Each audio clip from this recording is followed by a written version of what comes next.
Good morning. Welcome to EXSIN Live. It's another Wednesday with Dave and Phil. Sorry we missed you guys last week, but we had a whole bunch of people visiting the office and had a great day connecting with the community. Yeah, it was good. It was a good day. So today's topic is every salesperson's nightmare. You want me to do what? Prospect? And the funny part is most salespeople we work with don't really understand what that means. No, it's a new brave world, right? And it is. I mean, like everything in business, in life, things are forever changing, and many of the things that have come along are great. They're great tools. They're great vehicles to use to help you connect with people and to create relationships. But at the end of the day, a salesperson's number one responsibility, in my opinion, is to connect those relationships, turn them into business opportunities, which ultimately end in orders or new client engagements or whatever your industry is.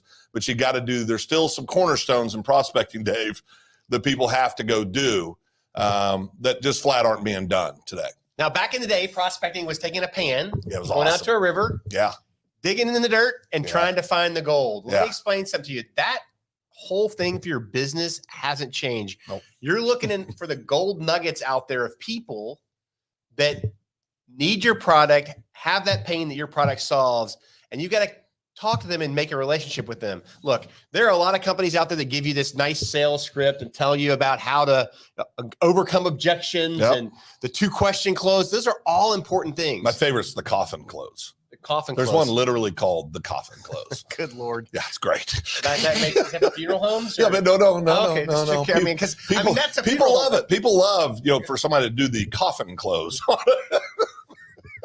Coffee's for closers, Phil. That's right. But when we talk about sales and companies, you've got young folks, you got old folks that you're buying leads because it's easier to do now with Facebook marketing and digital advertising.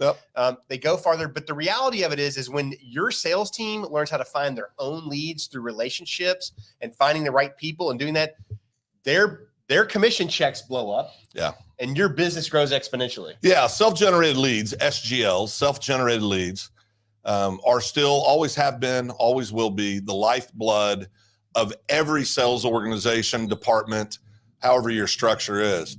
I think what, Dave's alluded to it a little bit, things like Facebook ads, LinkedIn's very popular, doing YouTube pages is and those are all fabulous tools. We're great. We're proponents of that. Yeah, we're not against it. No, not at all. What we're simply saying is it's much like, I'm going to use a military analogy, right? Most wars today, unfortunately, we still have to deal with those kind of things.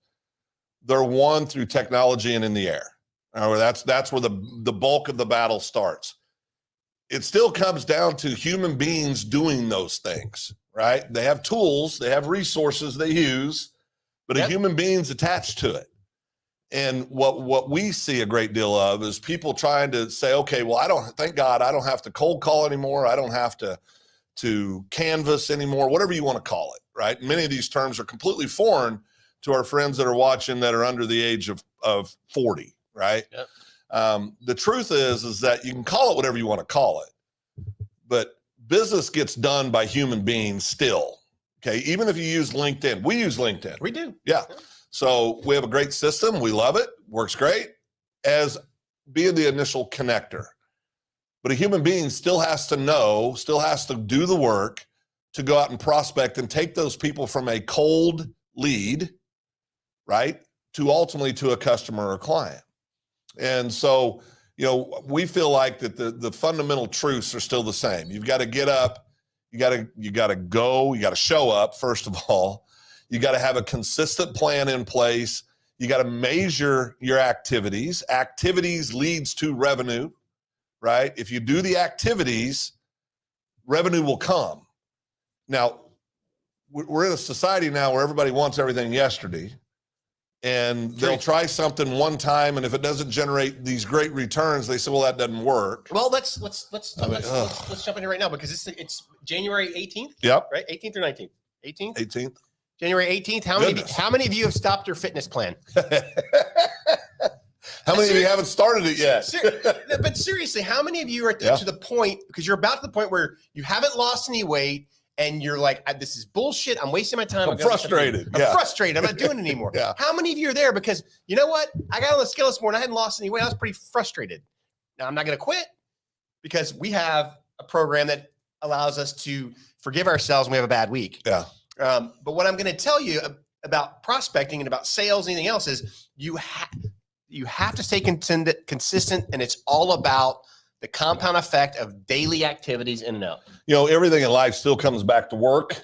Yep. You still have to go back. You still have to go out and do the work. I know that's not sexy. I know that's not. It's hard, Phil. Right. Good Lord, it's hard. You got to get up and you got to go to work. You got to go to work. Now, work smart. Take advantage of all the cool tools that are out there, all the things that you can leverage to expand your network, expand your reach, all those good things. But when you get kicked in the teeth this week because you had 5 things you wanted to get done and you got 3 done, well, Dave, you just quit, right? You just stop. You don't try anymore. Well, it's too hard. It's too hard. It's too hard. Or another alternative is you can do what we call the Monday reset, right?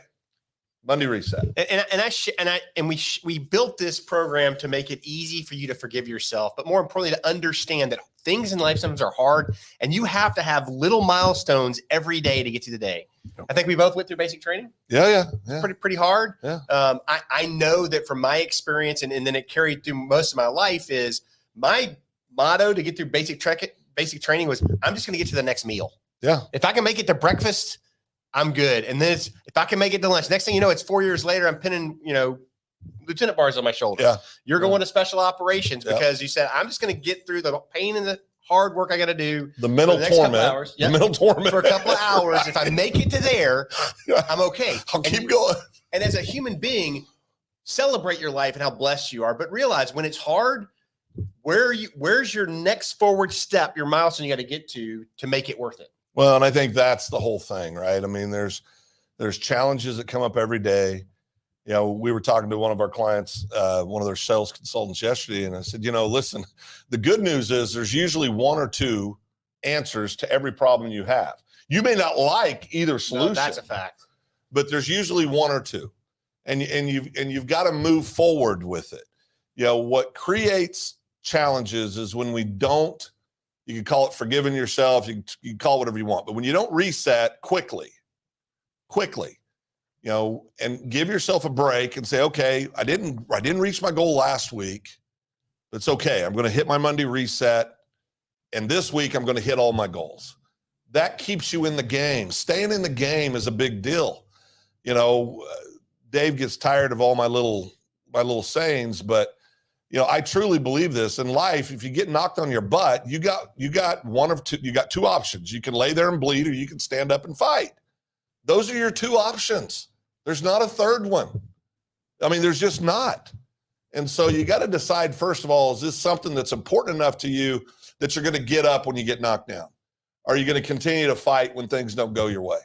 Are you going to continue to do the things that other people aren't willing to do because they're just too darn hard? Are you willing to do those things? If you're willing to do those things and believe in yourself and trust yourself, then great things happen. That's good enough. A cap on the end of it. Cap on the end of it. Okay. The big thing. Time to eat? I can't eat till afternoon. Okay. That's on my diet. Right. I am sticking with my diet, which is good. You are doing a good job. So what we want to take away from you is this. Build your annual plan. You've done that. If you haven't, do it. What's your annual goal? I want you to divide it by 12. That's your monthly plan. Then take your annual plan, divide it by 52. That's your weekly plan. Write down 3 things you're going to do every week to meet your goals. A minimum of 3 things. Yeah. And then mark it off and grade yourself at the end of the week. That's the Monday reset. That's the Monday reset. That's simple. It is. So get in there. Don't give up. Don't quit. Yeah, if you need those tools, we'll send them to you for free. Yeah, so reach out to us. Reach out to us, info@exsin.co or dave@exsin.co or phil@exsin.co. We want to see you succeed in 2023, make it your best year ever. While everybody else is flailing, you can be winning. Yeah, I mean, it's a choice, guys. There's about 6 inches. 6 inches. Well, for you. But for me, I got a big old head. But what you put between your 2 ears matters. I know it's old. I know it's corny. I know that everybody doesn't like it. It's not new and fresh. But I'm telling you, whatever your brain is feeding you, that's going to be the results you get every time. every time. You got to stay in the fight. That is a fact. So with that, Dave and Phil, we are out of here.